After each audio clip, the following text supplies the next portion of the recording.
down, yeah. I've been feeling so down, yeah.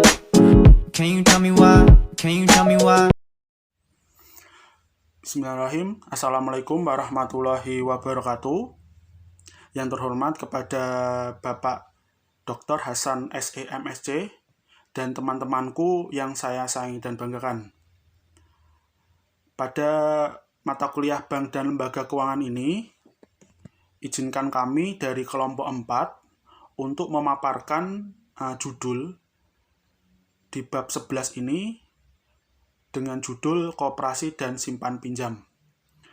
Sebelumnya, perkenalkan terlebih dahulu kami dari kelompok 4 yang beranggotakan yang pertama Erna Kusumawati, NIM 007, yang kedua adalah Rika Nur Amalia, NIM 011, yang ketiga adalah Kania Ramalda, NIM 016, yang keempat adalah saya sendiri, Andi Kurniawan, NIM 020, yang selanjutnya adalah Reni Puji Astuti, NIM 034, yang terakhir Siska Setiawati.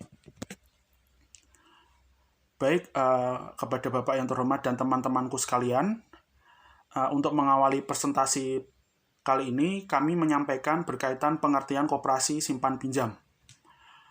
Koperasi adalah badan hukum yang berdasarkan atas asas kekeluargaan yang anggotanya terdiri dari orang perorangan atau badan hukum dengan tujuan untuk mensejahterakan anggotanya.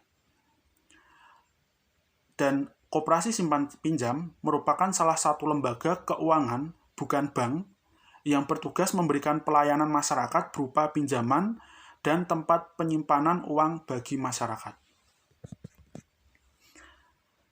Selanjutnya, pengertian simpan pinjam menurut beberapa ahli.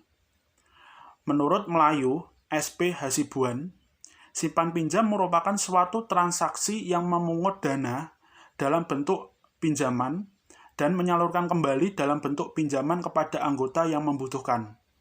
Hal ini dilakukan dalam rangka mengurangi gerakan rentenir yang merugikan masyarakat.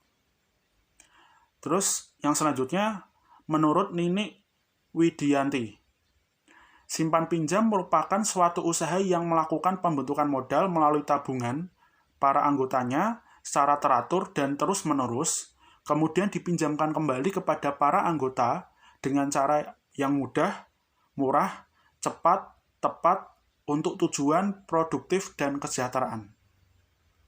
Untuk pemaparan selanjutnya akan disampaikan oleh teman saya. Peran koperasi simpan pinjam: 1. Membantu keperluan kredit para anggota dengan syarat-syarat yang ringan. 2. Mendidik para anggotanya supaya giat menabung secara teratur sehingga membentuk modal sendiri. Yang ketiga, menambah pengetahuan tentang pengkoperasian. Yang keempat, menjauhkan anggotanya dari cengkraman rentenir. Manfaat koperasi simpan pinjam bagi anggota. Yang pertama, anggota dapat memperoleh pinjaman dengan mudah dan tidak berbelit-belit. Yang kedua, proses bunganya adil karena disepakati dalam rapat anggota. Yang ketiga, tidak ada syarat meminjam memakai jaminan. Masalah-masalah yang dihadapi koperasi simpan pinjam yaitu yang pertama, masalah kelemahan manajemen disebabkan oleh tingkat pengetahuan dan keterampilan yang dimiliki masyarakat masih terbatas. Yang kedua, kelangkaan modal disebabkan oleh kondisi ekonomi masyarakat kita umumnya masih lemah. Permasalahan yang dihadapi koperasi dalam terakhir ini sebagai berikut, yaitu yang pertama, kelembagaan koperasi. Sejumlah masalah kelembagaan koperasi yang memerlukan langkah pemecahan di masa mendatang meliputi hal-hal, yaitu kelembagaan koperasi belum sepenuhnya mendukung gerak pengembangan usaha.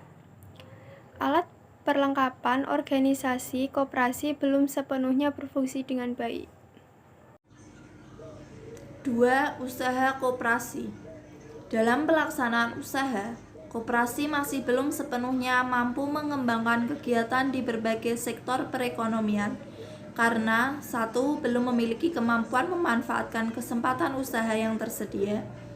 Yang kedua adalah belum sepenuhnya tercipta jaringan mata rantai tata niaga yang efektif dan efisien, baik dalam pemasaran hasil produksi anggotanya maupun dalam distribusi bahan kebutuhan pokok para anggotanya.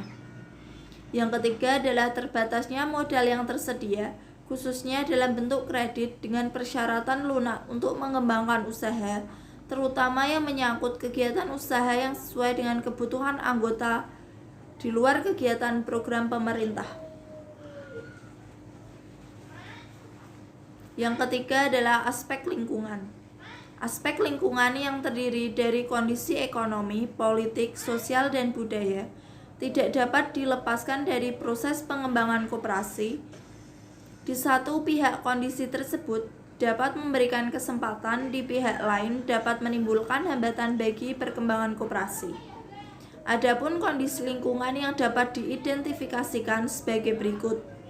Yang pertama adalah kemauan politik yang kuat dari amanat GBHN tahun 1999 sampai tahun 2004 dalam upaya pengembangan koperasi. Yang kedua adalah kurang adanya keterpaduan dan konsistensi antara program pengembangan koperasi dengan program pengembangan subsektor lain. Yang ketiga adalah dirasakan adanya praktek dunia usaha yang mengesampingkan semangat usaha bersama berdasarkan atas asas kekeluargaan dan gotong royong.